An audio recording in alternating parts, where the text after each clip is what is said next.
Here's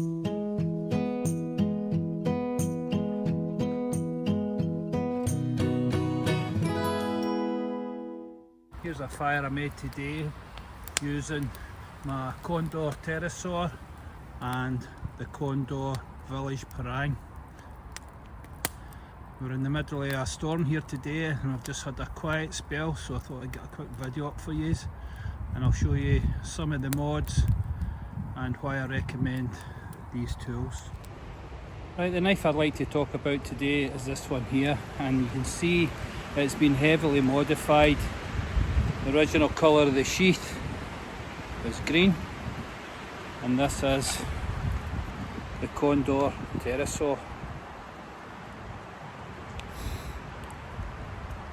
There we go.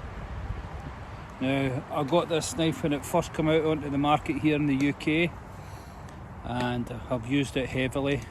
This is one of the knives that I recommend for my students when we're doing any bushcraft or survival courses.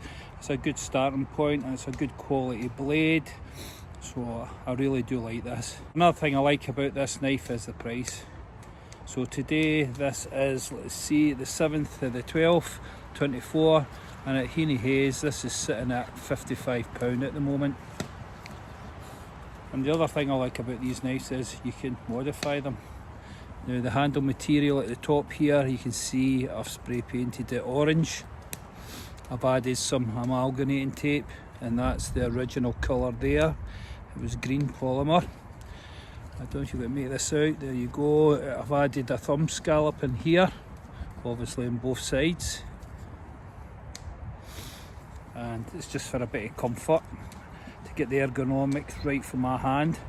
That allows for a lot of carving to be done with greater comfort when you add thumb scallops in. Another thing hopefully you can make out here is I gave it a 90-degree spine. There you go. Right, and that's really sharp for scraping a fire steel and bark and your birch.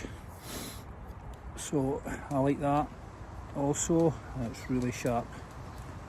Right, I've got the tape on it. All that does is kind of bulks it up a bit for me, just to get the ergonomics right. Okay, and also just makes it a bit more grippier when it's covered in blood or it's wet. So that's the reason I've got the tape on it. And you can also see that I've got a little pinky lanyard here, and that's just to assist me for gripping, small chopping tasks like with my kindling, and the other thing is if I drop this into the snow, it's giving me a little tail that I can see if it drops down tip first.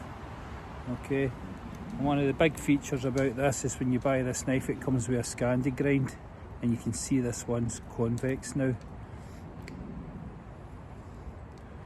There you go. I just prefer a convex. I just feel the Scandi's too fragile. So one great thing about the Condor knives is you can heavily modify them, and you can clearly see this one has, and also the sheath. The sheath was of this original green here. I spray painted it black. I've added on a fire steel tube, a bit of orange tape just to make it easier, and also I've made it so it's neck carry. Right, so I really do like these knives, and I like the fact that you can modify them so much, and they're good quality tools at a reasonable price. So what tools do you have that are like this, that you would recommend to someone, say it's going on a bushcraft course or a survival course, but doesn't want to spend a fortune on your custom blades? I would recommend this. What would you recommend? And its big brother is the Condor Village Parang, and I'll show you. Here we have the Condor Village Parang, and you can see it comes in a beautiful leather sheath. A lot of the knives come in this type of sheath. I only use the one clip, and just pull it out like here. This has been a great knife for large camp tasks. Now a few of the changes I've done on this, we'll start to the rear. You can see there I cut about half an inch off the handle because it normally comes over or up to the end of the exposed tang, and I wanted this so if I'm battening and it's stuck at an angle, I can hit this and straighten it out or knock it through the log. And it also gave me another area that I could use for scraping, okay, like hide, bark, sinew. And then another thing I've done, I don't know if you can make this out there, I altered the handle slightly.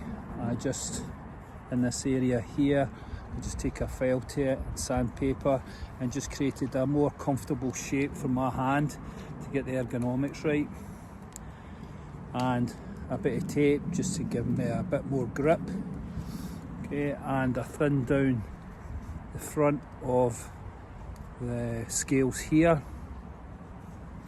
This has been heavily abused, this knife. You can see now it's years old, but the scales aren't quite meeting up, but it's just because the wood swells up.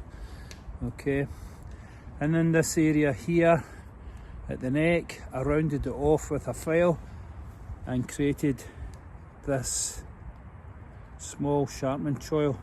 Now this means now that I can put my hand in here and choke up anywhere and shorten the blade like so, with no worries of my hand getting cut. As long as I keep it to this side towards the handle, I'm going to be fine.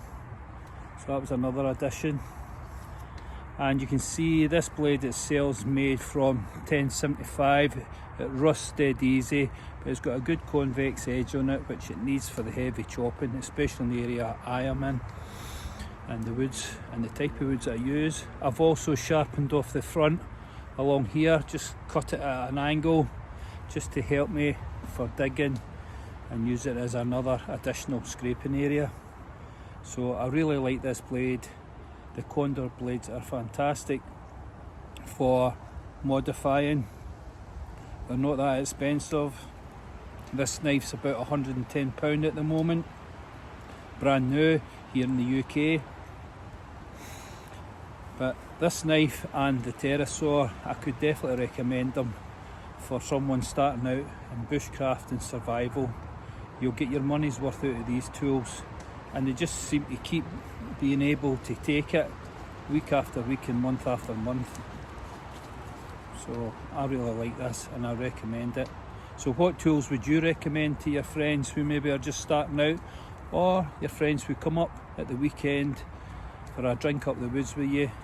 This is the type of knife you would give them. You wouldn't worry too much if it broke, you know, but I can't complain. I've done that 1,000 times and this thing just keeps taking it. Right, so let us know what you would recommend for your friends if they were starting out, and I'll catch you all soon. Right, cheers.